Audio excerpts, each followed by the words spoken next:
Welcome to Million Dollar Grit, the podcast that dives deep into the world of entrepreneurship where tenacity meets strategy and dreams meet reality. My name is Julie, and I explore the raw, often overlooked truths of what it takes to succeed in business and in life. It's not just about the glossy success stories, it's about the grit it takes to get there. Hey, this is Julie. Hope you're doing amazing. Today, I want to talk about lead quality. I know that may on the front end sound like a boring topic, but it's actually not. And the story behind this goes as follows. I have a client and she reached out to me in Voxer and she was discussing an offer that wasn't converting very well.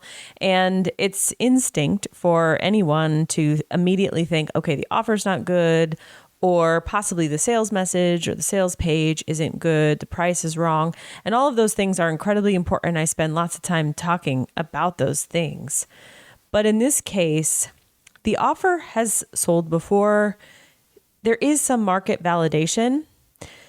The next question that came out of my mouth was, well, what's the source of the traffic? And she said, this is from my email list, but a majority of these people have gotten onto my list because of a quiz.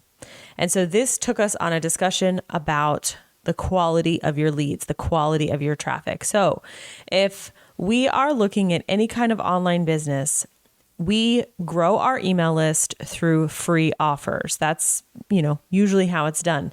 We also have in our arsenal as marketers, we have these low ticket offers. And so I want to sort of rank them, talk about the different categories, and then have you take inventory of your business and look at, okay, well, what quality leads am I attracting based on what free offers and gifts are out there? So I actually want to start with the highest quality lead first.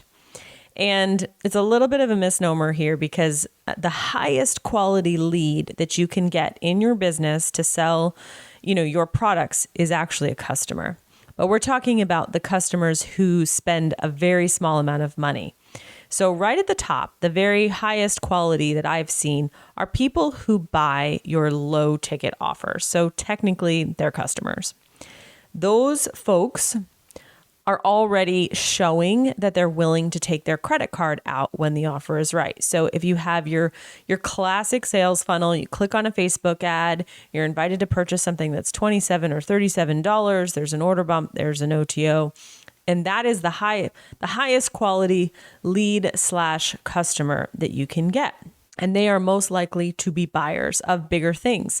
In fact, I have lots of people say, well, how can a $37 product predict whether or not someone's going to buy a $25,000 program? You can't predict it, but I guarantee you someone who's willing to spend $37 in your funnel is more likely to buy a $25,000 program than someone who has never taken their credit card out. So right under that, I would put micro tripwires. These are slightly different than your classic low ticket course funnel. These micro tripwires are usually less than $15. So, $9, $7, $5, $3. They're usually some sort of template or file of some kind. It's like a paid lead magnet, if you will. Those are also high quality leads because they are getting their credit card out, but they're not spending, $27, $37, $47. They're only spending $3, $5, or $7.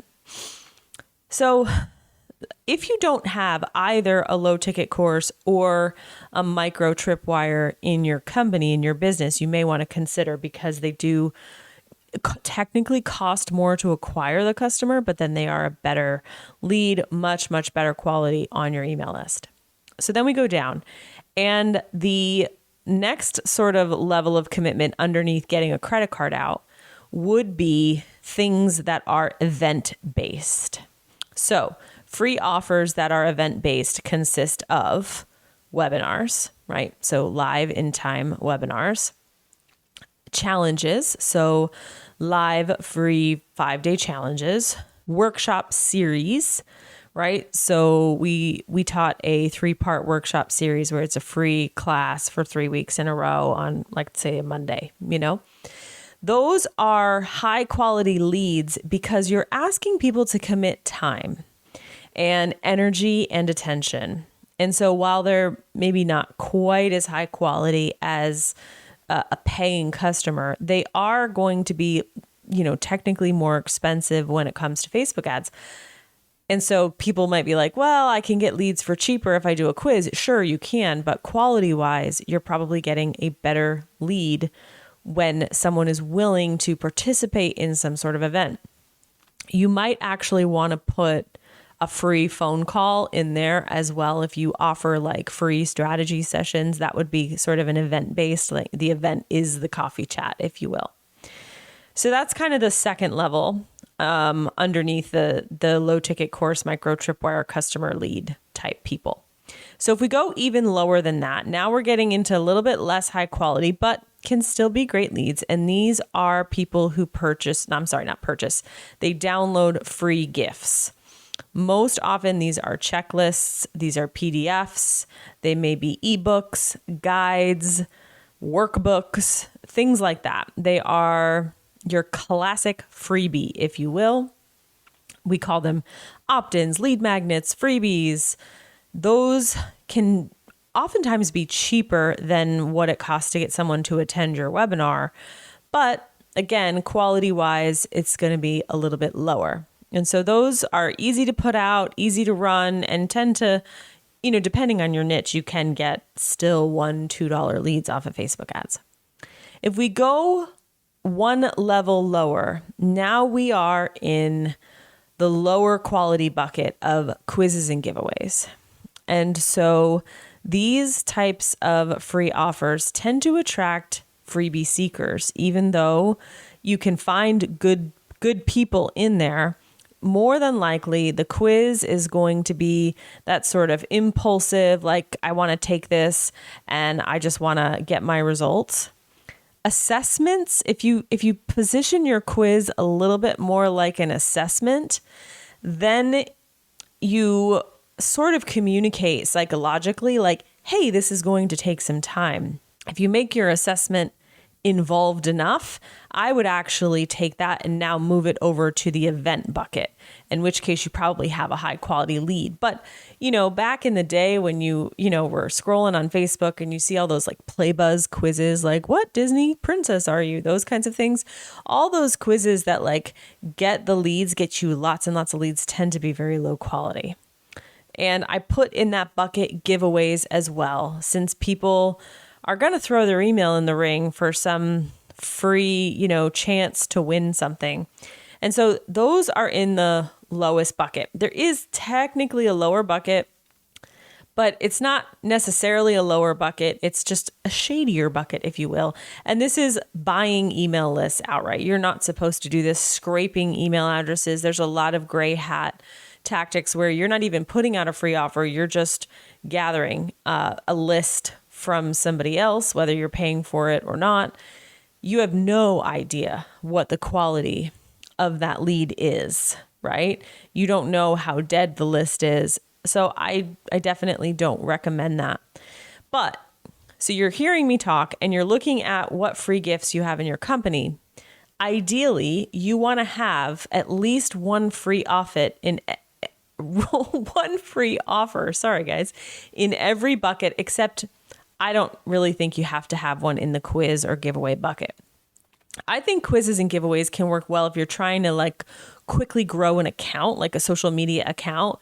It's a little bit more of a vanity metric, but you'll see like Instagram influencers and stuff, they do giveaways and it like blows up their account. They're not actually expecting that all those leads are going to be high quality leads.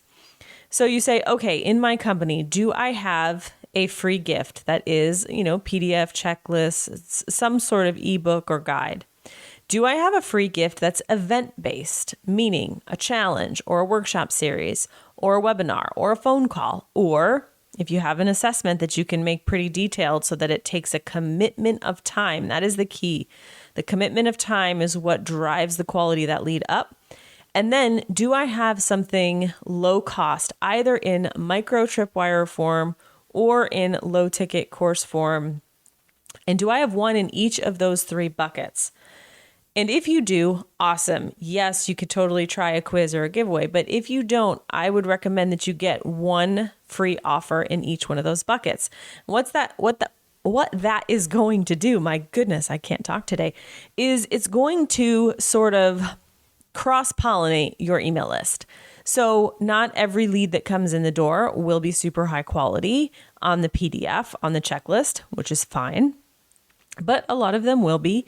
And you'll have a lot less of the customers buying the micro tripwires or the customers attending the webinars, but those will be higher quality. And so you'll get the best of both worlds. You'll get the speed of growing a list quickly.